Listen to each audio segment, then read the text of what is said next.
Hi, my name is Dr. Lisa Naj, and I'm Medical Director of Vineyard Personalized Medicine. It's a new practice I started in 2010 to deal with people who have problems that haven't been dealt with well enough in other medical practices. I do deal with people with chronic fatigue and chemical sensitivity or intolerance, and I can handle most chronic ailments and add something to your existing care, really no matter what's wrong.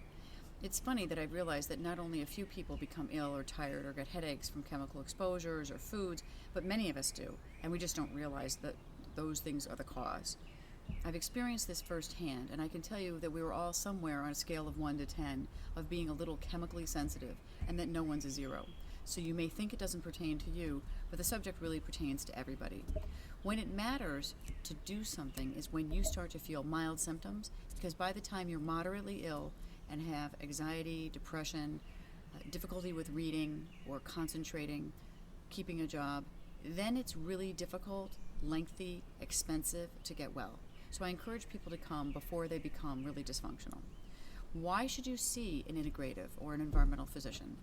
Because we approach things in a little more scientific and rigorous way about why have you gotten sick?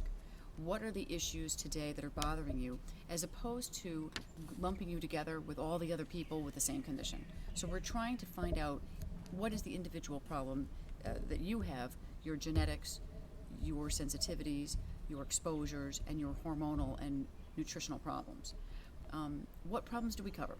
Well, everything from chemical sensitivity and mold exposure, as well as neurologic disease, autoimmune disease, mothers who produce autistic children, families that are ill, people who have mental health problems like anxiety and depression, and can't figure out why. Basically, anybody would benefit from this kind of care if we could all afford it. What I do first is I take an environmental history, and that means asking you, what have been the exposures through your whole life? Where are you living now? Where do you work? What are the precipitants of your problems on a daily basis? When do you feel sick? When did you become ill? Was it 6 years ago or 26 years ago? And trying to figure out what happened back then and trying to ameliorate it now. We consider a traditional surgical and emergency medicine approach for acute problems, but chronic medical care is not what it should be. We have all these chronic diseases with inflammation like diabetes and cardiovascular disease and Alzheimer's, and we do not really know how to approach these in a preventive way. And integrative medicine in general focuses on diet and chelation, and I do not focus on chelation. I do focus on everything that we know that can be done for a patient and include environmental medicine techniques. I've been trained in these techniques at the American Academy of Environmental Medicine, and I've attended other meetings, from autism meetings, chronic Lyme meetings, the integrative medicine people. All of those doctors have been my mentors, and I don't really think the label matters too much, what we call the practice, but it is a combination of traditional medicine and more liberal approaches, which I would call environmental and integrative medicine. First of all, I'm trained in emergency medicine, and my background is that I attended undergraduate school at University of Pennsylvania, and I went to Cornell Medical School. So I have a traditional background. Until I became sick, I was not able to appreciate the importance of these fields. Anyway, I'm going to get back into exactly how I practice. The areas that I will delve into include hormone insufficiency, and I'll have some other tapes that go into each hormone, why we're testing it, what the symptoms are, and give you some details so you can figure out what your problems are. Do you have adrenal insufficiency? Do you have low sex hormones, thyroid dysfunction, that kind of thing. I also focus on nutrition, looking at your nutritional insufficiencies on testing and asking you questions about your diet, and then trying to give you supplements that will help you feel better. I also focus on environmental exposures, including molds, mycotoxins, pesticides, heavy metals, and anything else you can think of that can cause autoimmunity or toxicity. Persistent Lyme symptoms. I think oftentimes people don't realize that before they got chronic Lyme, they started out they moved into a moldy house. And there are other precipitants of immune damage besides mold exposure, but something happens to somebody's body, then they have a tick bite, they can't fight off Lyme disease, and then it is all downhill from there because chronic antibiotics are not the way to go. You need to be able to fix the immune system and have the person have good adrenals, good thyroid, good nutrition, maybe intravenous vitamins and other things. So what we're basically trying to do is fix the body, whatever we can find wrong, and hopefully it will be able to combat the Lyme disease more effectively. The other things we look at are really things that classically happen to environmental patients, like mitochondrial damage and cellular exhaustion. The mitochondrion is the part of the cell that makes energy. And a lot of environmental patients get classic problems with muscle weakness, difficulty washing your hair, brushing your teeth, turning a can opener. This reveals muscle weakness, and sometimes we can give supplements like ribose and CoQ10, et cetera, that will help the mitochondria function. Also, I deal with mental health problems, as I mentioned before. These can be resulting from hormonal problems, neurotransmitter imbalances, as well as direct toxicity, especially mold exposure can lead to severe depression. It is fascinating that if you read a textbook on environmental medicine, that the untreated environmental patient basically becomes bipolar. If their issues are never addressed, they get a diagnosis of bipolar illness and often receive in-house management for that psychiatric condition. Some patients will develop obsessive compulsive disorder as well as anxiety and depression. But when I hear bipolar, I think environmentally ill. A new way of approaching these patients is that thinking that everything has a cause, not that it is a label, and then treating with a medication for a particular label. Determining which dental issues need dealing with is the last, well, it's not really the last thing I'm going to talk about, but anyway, dealing with dental issues is very important. You can have infections, you can have oral galvanism, and especially from disparate metals touching in the mouth and conducting electricity, that can short out the brainstem and lead to dysautonomia, which I will explain later. Food allergies, as well as inhalant allergies to pollens, molds, dog and cat danders, etc., are a major player in those who are environmentally ill. And some people will benefit from allergy testing, which we'll be doing in this office in the next few months.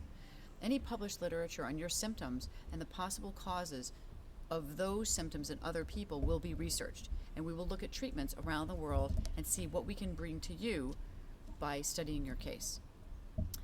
As I treat you, you might realize that you have some sensitivities to foods or chemicals. For example, you may become more chemically sensitive from one of two things. One is getting used to a less scented environment at your home or in my office. This will bring out your dislike for perfume, the diesel exhaust, the detergent aisle of the grocery store may smell offensive to you and give you symptoms. The other thing is, if you do treatments with intravenous vitamins, sometimes you'll become more chemically sensitive as well, because you're pulling out toxins and metabolizing them through the liver, and you may notice a particular dislike for those smells as you go out into the real world after you do your first couple of IVs. For people who are ill and come from off-island, we can start right away with an IV vitamin drip and the next day with glutathione to see how you feel after each one of those.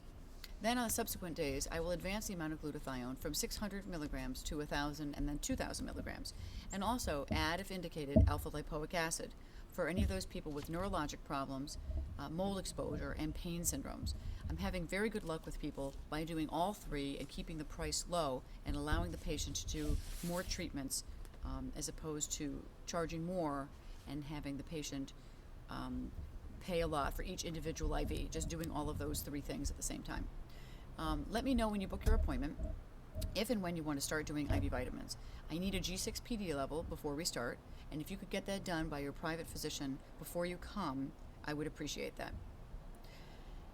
I found that when I was ill, that I got better faster than anyone else over the first week or two, and all I did was IV vitamins every other day. My feet could get up over the steps, my vision came back from the intravenous taurine, my cognitive ability and ability to think, read, and communicate was also dramatically improved in just a few days.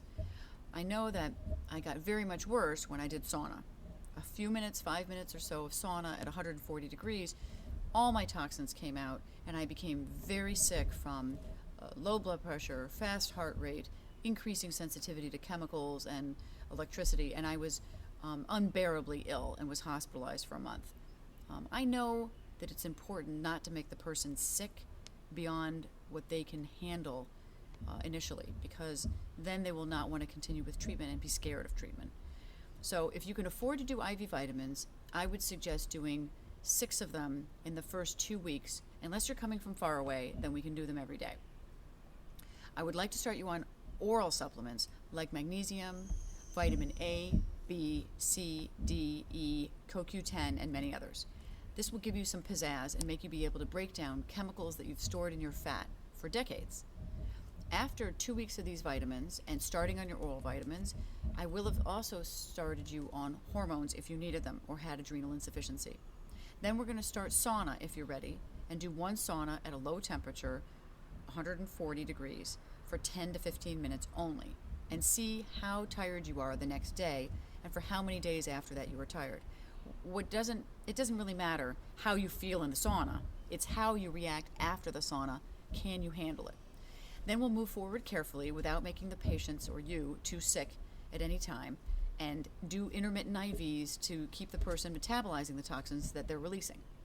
Along the way, as I mentioned, we'll adjust anything else we find wrong. So if we find parasites in the stool or candida or food allergies, we will start to explain the rotational diet and deal with all infections and toxicities that we find one at a time. Basically, we address all the problems we find, and hopefully in the end, you will feel better and reverse conditions that you've had for years, of fatigue or mental lethargy, as well as specific neurologic and immune conditions. You will take the tools that you have learned about the importance of a clean home and a work environment, good quality water, air, food, and improve every week so that you do not recognize yourself by the time we're finished. Hence, we will videotape you on the second visit so we can document what you look like when you start, before any changes occur, and then every few months or weeks thereafter to document your progress. So step 1, for now, take your lab slip if I just gave you one, or we'll be waiting for you at the lab of the hospital. Please fast from midnight the night before you go for the blood test, and stay unstressed, relaxed, and drive to the laboratory and get there by 8:15 in the morning. Don't sit down, because I'm ordering an aldosterone test, which has to be done after you've been standing for at least 15 minutes. Stay standing if you can, and they will draw this blood test first, and then a venous blood gas without a tourniquet. Then they will put the tourniquet on and draw all the rest of the tubes. There will probably be 10 to 20 blood tubes drawn on the first draw, and maybe another 10 on a second draw, depending on how much blood they think they can take from you and how easy your veins are to stick. So that's tape 1, an introduction to the practice, what to do on your first day after getting home from a first appointment. And if you're thinking of coming to see us for an appointment, feel free to give us a call. I can talk to you for a couple of minutes to explain my view of your condition and whether I think I can help. Thanks very much.